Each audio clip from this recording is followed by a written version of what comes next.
लगभग पूर्व की घटना है। श्रीधाम वृंदावन में एक संत घूमते थे।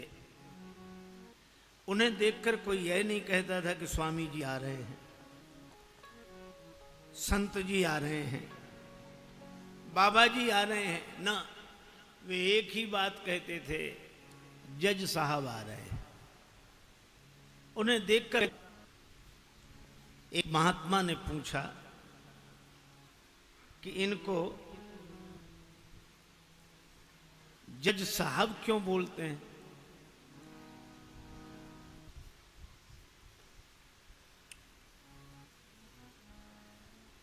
तो उन्हें बड़ी अद्भुत बात बताई कि पहले ये जज ही थे। दक्षिण भारत के किसी कस्बा नुमा छोटे से शहर में जज के पद पर थे और उसी शहर के पास एक छोटा सा गांव में रहने वाला एक केवट, वो इतना सरल था, इतना सरल। कोई भी पूछता, केवट भैया वो बात कैसी है, तो केवट कहता, रघुनाथ जी जाने, मैं तो कुछ नहीं जानता। इतना सरल। लोगों ने उसका नाम रख दिया भोला। कोई कुछ भी पूछता, भैया रघुनाथ जी जाने, मैं तो नहीं जानता कुछ, रघुनाथ जी जाने। केवट के 2 बेटे, एक बेटी। बेटी विवाह के योग्य सयानी हुई। बेटों ने कहा कि पिताजी गांव के साहूकार सेठ जी से रुपया उधार ले ले, विवाह के बाद चुका देंगे, हम लोग कमाई करेंगे। ठीक है। सेठ जी के पास गया, 200 रुपए उधार लिया, ब्याज की दर तय हो गई। भाइयों ने बहन का विवाह किया। बेटी घर से विदा हुई पिता के घर के लिए। केवट ने भी घर छोड़ दिया, श्री रघुनाथ जी के मंदिर में ही रहने लगा।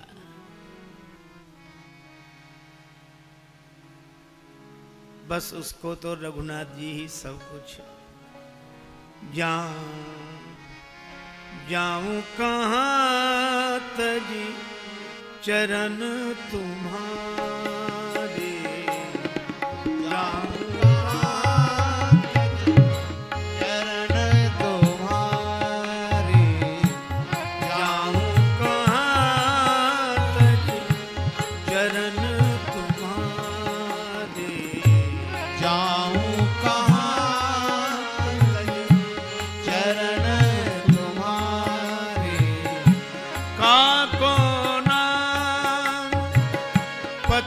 पावन जग, काको नाम पतित पावन जग, के ही अति दीन पियारे। ओ जाऊं कहां तज चरण तुम्हारे, जाऊं कहां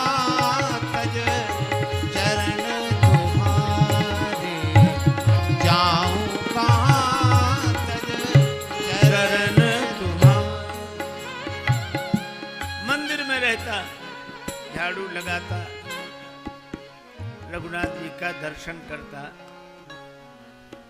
आनंदित रहता। बेटों ने कमाई की, पैसा केवट को लाकर दिया, पिताजी जिनसे उधार लिया है वापस करें। केवट गया, सेठ जी को रुपया वापस दिया, ब्याज दिया। सेठ जी ने रसीद लिख ली, हिसाब किताब चुकता, पाई पाई से पैसा प्राप्त। केवट को दी रसीद, पढ़ो क्या लिखा है। केवट बोला, मैं कुछ नहीं जानता, रघुनाथ जी जाने। सेठ के मन में पाप आ गया, ये रसीद हमें दे दो, ये कागज हमें दे दो। और दूसरे कागज पर कुछ ऐसे ही लिख कर दिया, पानी ले आओ। वो पानी लेने गया, कागज बदल दिया। केवट जो कागज लेकर आए उस पर ऐसे ही कुछ लिखा था। रघुनाथ जी के चरणों में रसीद समझ के कागज को रखा, फिर अपने कक्ष की अलमारी में रख दिया और प्रसन्न रहने लगा। सिर पर सीताराम फिकर फिर क्या करना, सिर पर सीताराम फिकर फिर क्या करना, क्या करना क्या करना, फिकर फिर क्या करना, क्या करना क्या करना, फिकर फिर क्या करना, सिर पर सीताराम फिकर फिर क्या करना, सिर पर सीताराम फिकर फिर क्या करना, बिगड़े बनेंगे काम फिकर फिर क्या करना, तेरे बिगड़े बनेंगे काम फिकर फिर क्या करना, पितु रघुवर श्री जानकी मैया, पितु रघुवर श्री जानकी मैया, फिर क्यों परेशान हो भैया, फिर क्यों परेशान हो भैया, कटेंगे कष्ट तमाम फिकर फिर क्या करना, तेरे कटेंगे कष्ट तमाम फिकर फिर क्या करना, सिर पर सीताराम फिकर फिर क्या करना, सिर पर सीताराम फिकर फिर क्या करना। इसी भाव में रहता केवट ने भगवान के भरोसे सब छोड़ दिया था और सेठ जी ने केवट के विरुद्ध मुकदमा कर दिया और मुकदमा इन्हीं जज साहब की अदालत में आया। इन्हीं जज साहब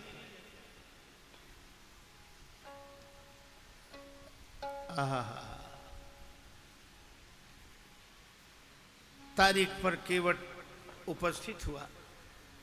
जज साहब ने कहा, केवट तुमने सेठ जी से रुपया उधार लिया था? हाँ हुजूर, लिया था।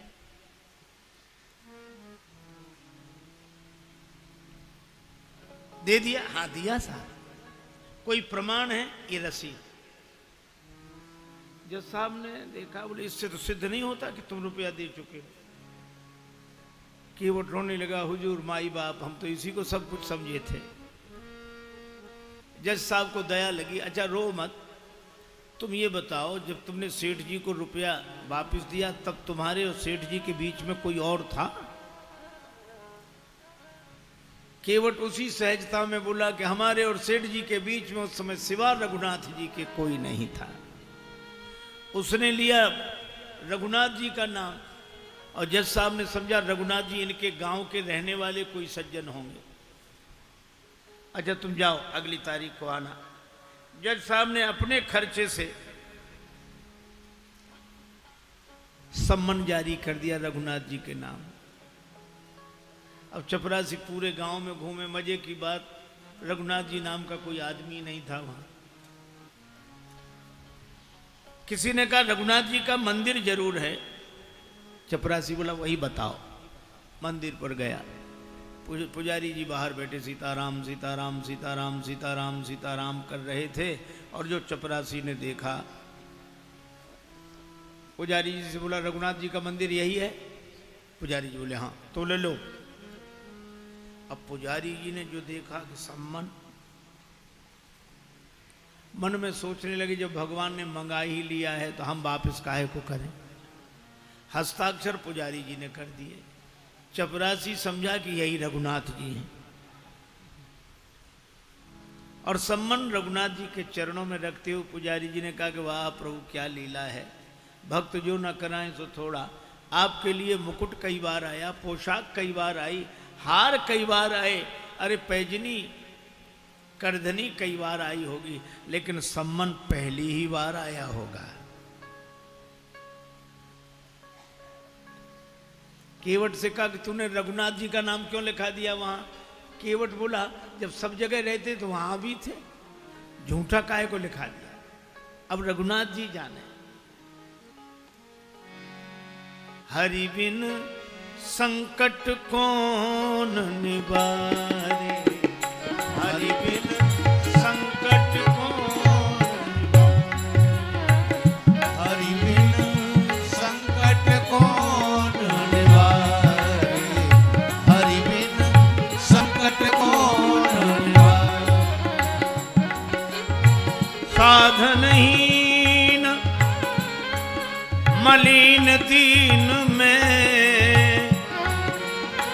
जाऊं कहीं के द्वारे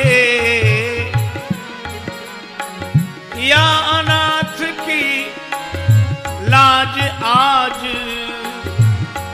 रघुनाथ जी हाथ तुम्हारे रघुनाथ जी हाथ तुम्हारे हरि बिन संकट को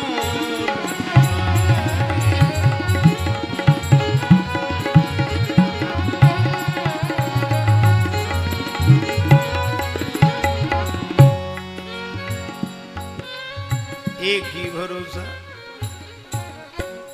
जाएगी लाज तुम्हारे जाएगी लाज तुम्हारे नाथ मेरो कहा बिगड़े गो जाएगी लाज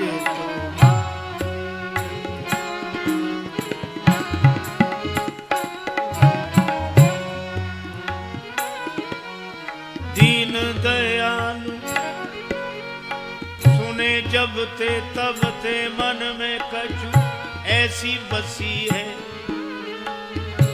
जाऊं टेरू कहां और जाऊं कहां बस तेरे ही नाम की फेंट कसी है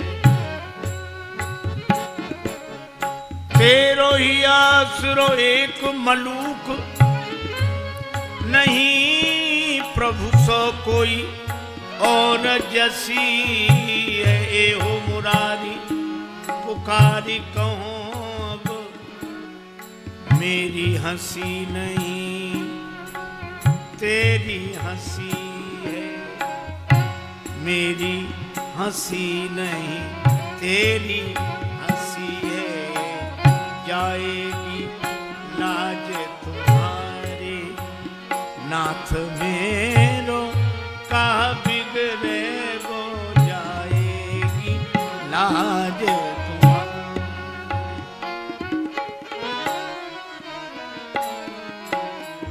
वह निश्चिंत रहता है।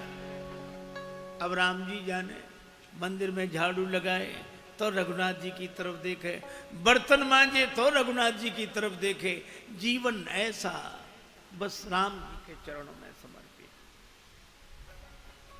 तारीख के एक दिन पहले पुजारी जी ने कहा केवट तुम जाओ अदालत में ताकि समय से पहुंच जाओ। अब रही रघुनाथ जी के मन की तो रघुनाथ जी जाने। केवट तो प्रणाम करके चला गया। दूसरे दिन सवेरे सवेरे पुजारी जी आज जल्दी जागे स्नान किया भगवान को स्नान कराया नई पोशाक पहनाई बड़ी जल्दी कुछ बनाकर भगवान को भोग लगाया। सोच रहे थे आज भगवान को पहली बार बाहर जाना है कपड़े अच्छे होने चाहिए कुछ खा पी के जाएंगे तो भूखे नहीं रहेंगे लेकिन आंखों में आंसू भर कर कहते जाइए जरूर उसका आपके अलावा और कोई नहीं है।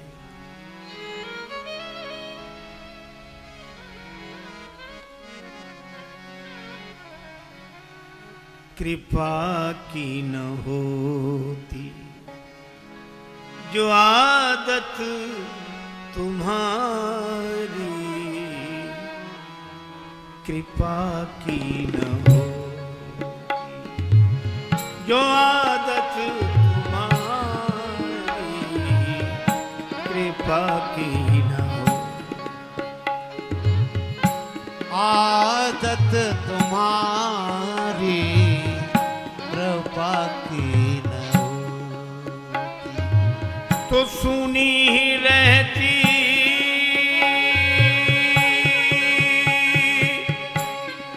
अदालत तुम्हारी कृपा की न हो आदत तुम्हारी कृपा की न हो कृपा की न हो गरीबों की दुनिया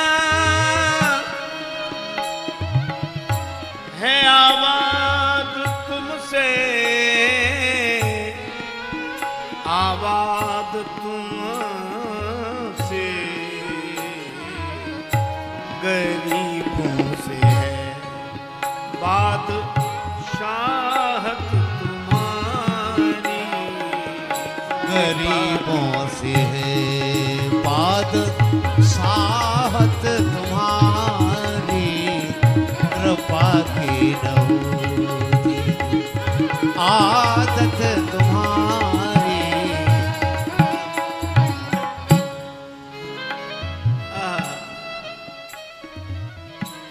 आंसू भरकर पुजारी जी प्रार्थना कर रहे हैं। उधर केवट पहुंचा अदालत में। जज साहब ने कहा, केवट तुम्हारे गवाह कहां हैं? केवट बोला, हुजूर वो तो सब जगह रहते हैं, यहीं कहीं होंगे, यहीं कहीं होंगे, बुलवाओ। चपरासी को आदेश हुआ। चपरासी ने कहा, रघुनाथ हाजिर हैं, रघुनाथ हाजिर हैं, रघुनाथ हाजिर हैं, रघुनाथ हाजिर हैं, हाजिर हैं, ऐसे 3 नारे जो लगाए हैं। तो क्या देखा? चाल लटपटी सी, एक वृद्ध की झुकी सी देह, लड़खड़ाते हुए एक बूढ़ा आदमी लाठी टेकते हुए आ रहा है, वहीं से इशारा कर रहा है कि आ रहा हूं। चटपटी सी एक वृद्ध झुकी फट धाये हैं, हाथ माहे छड़ी पड़सी की ही माल, माथे पर रोरी चारु चंदन चढ़ाए हैं, साहब के सामने विनीत चपरा साथ, आज रघुनाथ जो गवाह बने। साहब के सामने विनीत 84 साल, आज रघुनाथ जी गवाह बने। केवट ने प्रणाम कर लिया। सेठ जी चौंके कि ये कौन? जज साहब ने कहा, रघुनाथ जी आपका ही नाम है? जी। केवट ने रुपया वापिस कर दिया। हाँ, कोई प्रमाण है? सेठ जी ने खुद रसीद लिख ली थी। बेईमानी आ गई मन में, दी नहीं केवट को। सेठ जी को यहीं रखा जाए, इनकी बैठक में रखा हुआ रजिस्टर मंगाया जाए, उस रजिस्टर में वो रसीद अब तक सुरक्षित है। सर्वांतरयामी भगवान से क्या छिप सकता था? चपरासी को भेजा गया, रजिस्टर मंगाया गया और रसीद मिल गई। सेठ जी दंडित हुए, केवट भाई जित बरी हुआ। गवाह महाराज तो चले ही गए थे। अपने चैम्बर में जज साहब ने केवट को बुलाया। केवट एक बात पूछे। हाँ पूछिए हुजूर। ये रघुनाथ जी कहाँ रहते हैं? केवट ने कहा, हुजूर यहां हम रहते हैं। तो तुम कहां रहते हो? कहां जा? रघुनाथ जी रहते हैं। तो तुम दोनों एक ही गांव के रहने वाले हो? अरे गांव एक ही जगह के, एक ही जगह के। कौन है हमारे गांव? अरे सरकार को समझाना। अरे ये वो हैं जिनका मंदिर है। मंदिर के पुजारी तो लग नहीं रहे थे, और मंदिर इन्होंने बनवाया हो ऐसी हैसियत नहीं दिख रही थी। केवट ने कहा, हुजूर ये वही हैं जो मंदिर में बैठे हुए हैं। जय हो जय हो जय हो। मंदिर में विराजमान है ये। अब जज साहब चौंके, चपरासी को बुलाया। चपरासी कांप रहा था। हुजूर जिस आदमी ने हस्ताक्षर किए थे वो ये नहीं था। जब सारा रहस्य पता लगा तो जज साहब रोने लगे। रोते रोते बंगले पर गए। लोगों ने पूछा, क्या बात है, रो क्यों रहे हो? तो उन्होंने यही कहा, शुक सारद नारद शेष गणेश, सुख सारद नारद शेष गणेश, के नहीं ध्यान आते रहे, सोई आज विनीत अदालत में, केवटा के गवाह कहाते रहे।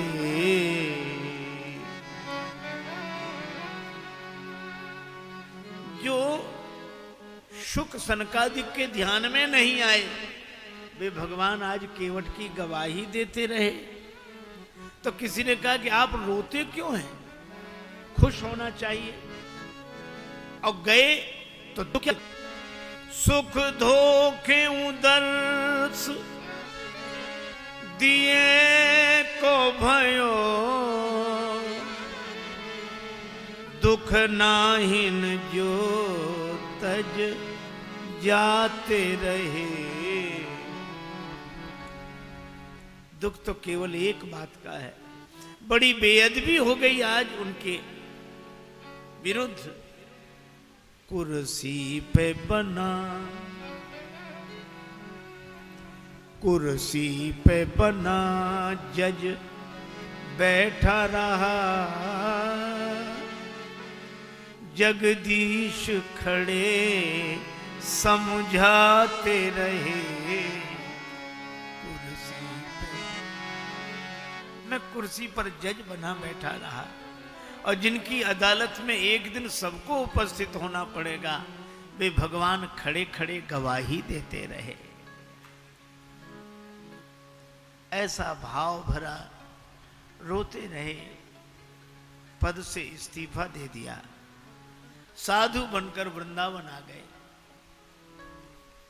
वृंदावन आकर भी भगवान के मंदिर के अंदर नहीं जाते थे, सड़क पर बाहर से ही धूल माथे पर चढ़ा लेते। क्यों? यही सोचते थे, आ तो गया हूं मगर जानता हूं तेरे दर पे आने के काबिल नहीं हूं। आ तो गया हूं मगर जानता हूं तेरे दर पे आने के काबिल नहीं हूं। आ तो गया हूं मगर जानता तेरे दर पे आने के काबिल नहीं हूं। तेरी मेहरबानी कहे बोझ इतना इसे उठाने के काबिल नहीं हूं। तेरी मेहरबानी कहे बोझ इतना जिसे मैं उठाने के काबिल नहीं हूं। आ तो गया हूं मगर जानता जमाने की चाहत ने मुझको भुलाया, तेरा नाम मेरी जबां पे न आया। खतावार हूं मैं, गुनाहगार हूं मैं, खतावार हूं मैं, गुनाहगार हूं मैं। तुझे मुंह दिखाने के काबिल नहीं हूं। तुझे दिखाने के काबिल नहीं हूं। आ तो गया हूं मगर जानता तेरी माना की दाता हो तुम कुल जहां के, मगर कैसे दामन में फैलाऊं आके। जो अब तक दिया है वही जय हो। कम नहीं है, जो अब तक दिया है वही कम नहीं है। कर्जा चुकाने के काबिल नहीं हूं। ये कर्जा चुकाने के काबिल